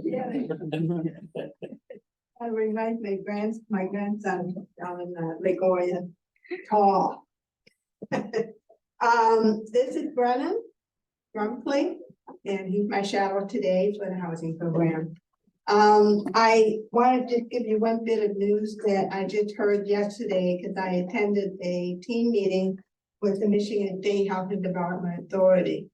They just received $64 million more money to be able to do more projects through the MI Hope program. Hey. So if we use up those funds that we just recently received, we will be able to get additional funding added on to your grant that we got. The other thing they gave me is that they also received funding for another program, which is for housing. And I won't know more about that until I attend a meeting in March. down in Bath Township. I gotta look it up. And that's when they're going to discuss as far as which county will be able to receive this much money for homeowner rehab and stuff like that. So the money is flowing in now, so we should be able to continue to bring this program to full mutation as much as we can. To do more projects. Do you have many projects waiting? Yeah. Yeah. For the MI Hope program, I already have 8 applicants. And we just received the grant agreement in September, the end of September. So now things are just starting to flood in. They shut the portal down because they received so many applications that they got 2,700 of them on hold that they're trying to process to divvy out to all these communities that applied for the MI Hope program. So we expect to see that we're going to be receiving more. Great. That's all the good news I have.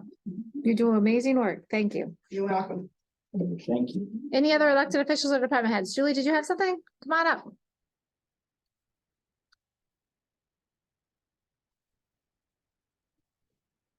Morning, Julie Darden, MSU Extension. I apologize for adding to an already long meeting, but I have a couple of things that are timely, so I wanted to bring them to your attention. For the benefit of the students in the room, MSU Extension provides information and research to the benefit of the public from Michigan State University. It's part of our longstanding mission as part of the land grant system. And so a couple of things that I wanted to bring to the attention. Firstly, Michigan State University Extension is undergoing a strategic directions process. And to add information to that, we're inviting the public to a number of listening sessions that'll happen across the state. There are 2 that are kind of proximate to Ogemaw County, December 12th, which is a Tuesday from 4 p.m. to 6:30 in Grayling at the Kirtland Community College. It's a listening session open to the public. We do ask that people register. I have some information about it. I'll make sure that all the elected officials have that. In addition to that, there is a session the following day, Wednesday, December 13th, that will be in Frankenmuth. Again, same time of day, to the evening, and hopefully folks can join us. Our goal in gathering this information is to find out how we can better serve the residents of Michigan. So we're excited to offer that, and anyone from the public is invited to attend, including youth. We would love to have youth voice included in that process. So if you're interested in coming to another meeting, you can join us either in Grayling or Frankenmuth, and then there are some other locations, but it will be a little bit of a farther trip. The other thing that is timely is that Michigan State University Extension is going to be sharing information in Ogemaw County and surrounding areas about chronic wasting disease. There was a deer that was found to have chronic wasting disease from Ogemaw County. And so we're making a big effort locally to inform hunters. We know that people in Ogemaw County hunt, but a lot of people come to this area of the state also to hunt. So we're going to be reaching out and have information at businesses about how to keep yourself safe and how your actions as a hunter can actually help improve the health of the overall deer population in the herd. So firstly, one thing that's important to know about chronic wasting disease is if you see an animal that's not acting like a deer would, not to shoot at it, not to target it, it may be infected. And so to leave that animal alone. The other thing would be when you're, after you've taken your shot, if you're successful, to treat the next part of the harvest as a food safety exercise. So individuals should have things on hand so they can keep themselves safe and keep their, the tools they're using to quarter and remove the animal from the area. Keep those things clean, and then talk to processors that you might be taking a deer to if you're processing at home to really make sure you're using the best possible cleaning protocols for yourself and your family. But if you're taking it to a processor and you're not sure, to just let them know that they should process that animal separately. Encouraging people to take tissue samples to the DNR check sites that will be set up in different areas across the state. So if they're traveling into this area, that they know that they can take a sample and let that DNR officer know where they harvested that animal. So all of those things are designed to help keep the public safe. It is not recommended that people consume deer that may be suspected of having chronic wasting disease. So it's important that we get the word out on that. So we have a number of materials that we'll be sharing in public. We'll be specifically going out to areas where hunters may be stopping to buy things as they travel to wherever they're in their camp area or traveling home, so that they are aware of these issues. If anyone has any questions about that, I'd be happy to answer them as well as I can. Yes, sir. What is chronic wasting disease? Well, I'm glad you asked. So chronic wasting disease is a neurological disorder that affects cervids. There's the animal that is a deer. And it has an effect on their ability, like it basically is like the equivalent of having a really bad brain disorder for them, and it is contagious. So it's a disease that other deer can catch and it can spread. So we're trying to help people understand how they can limit that. And I'm not a hunter, so I'll get more information, and if you have more questions about that, Commissioner Simmons. When you take these samples of the tissue from this deer, how long does it take to get the results back and put it through a DNR station? And the reason I ask that is this: if I shoot a deer, how long do I have to wait before I can process it? Because I don't want to eat something that's gonna be bad for me. Yeah, that's a really good question. I think you can process immediately, but you need to maybe wait once you have the animal processed to know whether you should consume. So it might be a wait and see, like take a minimal processing into like quarters and whole parts. And then wait to actually maybe further process into saw. I'll get more information about that. So if they have chronic wasting disease, we don't want to eat that animal. That's true. Yes. Yes. They'll appear sick. Yes. The animal will Maybe not appear right sick. away if they just got it. Can we save the horns? Oh, Thank you, Julie. I'll get you more. If she has information. more questions, she'll contact you. Absolutely. Any other- I'll also come back to them Anybody in the room? Did I forget any elected officials or department heads? Oh, come on up, Mike. I'm sorry. So I'll be very brief here. I do not have a student, but I have a volunteer. Perfect, So, even I better. wanted to introduce Pete Paxton to you guys. He is a CERT program coordinator. He's been very instrumental in many of the things that I've come to you guys for. The organization and building of the trailer. He's also taken enough interest. He was on a professional emergency managers program by the state. He is taking some significantly advanced courses, all on his own. He has helped to organize a few upcoming events with the CERT teams.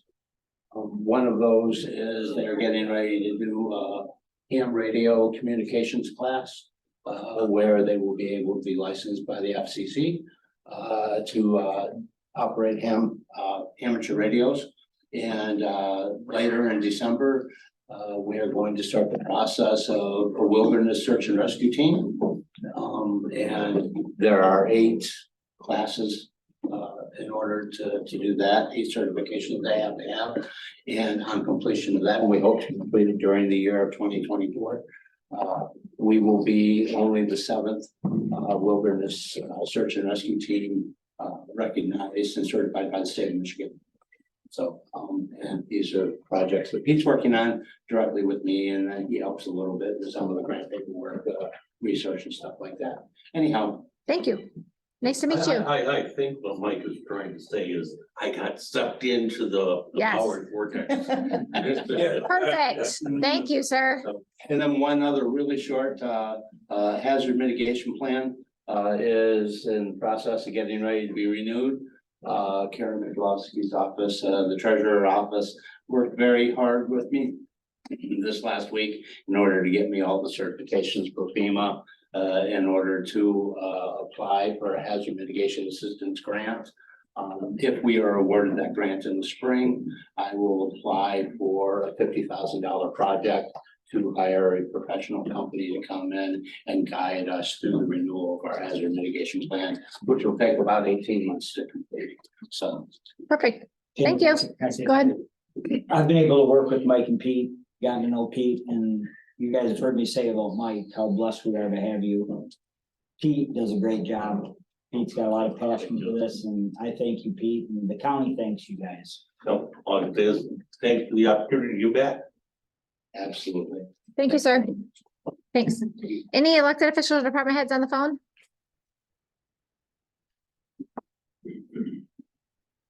Matters from the floor, commissioners, are there any? No. Motions for adoption? No. Commissioners report, Commissioner Simmons. Well, we did have a budget committee meeting on October 27th. We did learn a lot about how our taxes are done and who's responsible for that, and each entity that was there described what their positions are here for the county. And what's really nice about this is that all these entities, which represent several parts of county government, have an opportunity, instead of just looking at one piece of the budget, they have an opportunity to listen to other people about the whole budget. So they can understand what is actually going on and where the shortfalls are, and where we need help. And you know, that many people, and Tim and I talked about that before, is that somebody that you would never suspect coming up with a great idea may come up with a great idea that's on this committee. So, because we're all focused to the same thing, is to make this county financially stable. So that was, it was a great meeting, I thought. Our next meeting is December 1st. I still have to do an agenda. Commissioner Mayhew? Nothing. I attended Richland Township, this past week. They talked about, snow removal. Cemetery may have a leak in the roof. Campground's closed for the year. Cleaning the hall there. Richland's typically runs very, very smoothly. I missed my other two townships because I was out of state. I attended Michigan Works meeting, talked about Career Quest. That went very, very well for them. I did miss 911 last night. I did not get out of work on time, so I did let Jesse know that. So that's where I'm at. Commissioner Scott. Well, we had a Parks and Rec meeting earlier this week. The RV park is closed down. Our seasonals, we've allowed their seasonal to free up reservations for next year, and the seasonals are full. We still have a waiting list there. We will not open up regular camping reservations until the first of the year, which we, as history's been, we'll get a whole bunch of them. Our nature park, or the deer park, is relative. It's closed right now because of rot. You know, the bucks are acting strangely, so we closed the gates for rut. We'll probably end up closing for the rest of the winter also. This chronic wasting disease now has put us on a 5-year probation with the DNR. We have to check with the DNR now to transfer any deer out or in. And if any of them do die, and they do, we'll have to save the deer for testing. But other than that, we have 2 10-foot fences apart from each other. We should not get any infiltration from deer coming in from the outside or our deer getting out. So there couldn't be any shearing of feed or anything like that. So I don't think we're gonna run into any problems like that, but so yeah, it was a short meeting, but it was productive. So that's all I've been able to attend so far. Commissioner Wiltie? I've got a pretty light report compared to my normal. I've got a lot of stuff coming up here the next couple of weeks. I did reach out to our fiduciary for a housing partnership, and we still have not heard back from the state yet on our plan. So hopefully we'll be hearing that back soon. Other than that, like I said, I just got a lot of my committees and meetings and stuff are coming up. So pretty much all I have for today. Item 15, general public comment. Any public comment in the room? Any public comment on the phone?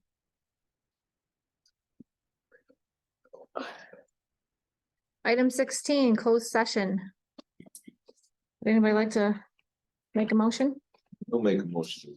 To move into closed session, MCL 15.268, section C. We have a motion from Commissioner Scott, Yeah. support from Commissioner Mayhew. Roll call vote. Jenny David. Yes. Yes. Roger Mayhew. Yes. Harold Wilson. Yes. Brenda Simmons. Yes. Craig Scott. Yes. Yes. Catch up. All right. Yeah, it's on. Yeah. Is he aware? Oh, my God. Is he aware? Sure, that's why I was hoping. Oh, my gosh, I'm back. Judge Bennett, Are you can you stay on for the closed session? All right, here, take a picture of Tom, did you hear that?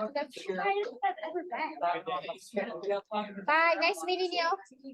Oh, my God. Are you where we were?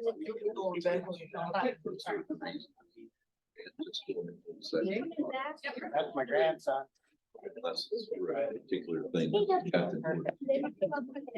the one.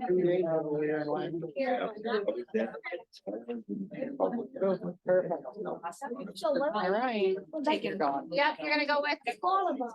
Hi. You're in charge. You're due All right. Did he say something about Judge Bennett? Yeah, to see if he'll stay on. Oh, he went off. He wants to stay on for the closed session.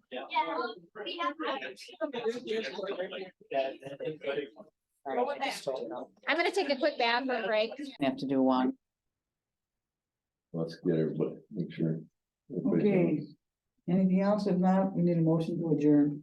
Yep. Mr. Mayhew made the motion. Mr. Wilson seconded. All in favor? Aye. Aye, we're now. Thank you for coming on the Does anybody call. want any of these flyers or some good information from Heather? You got anywhere that you go, maybe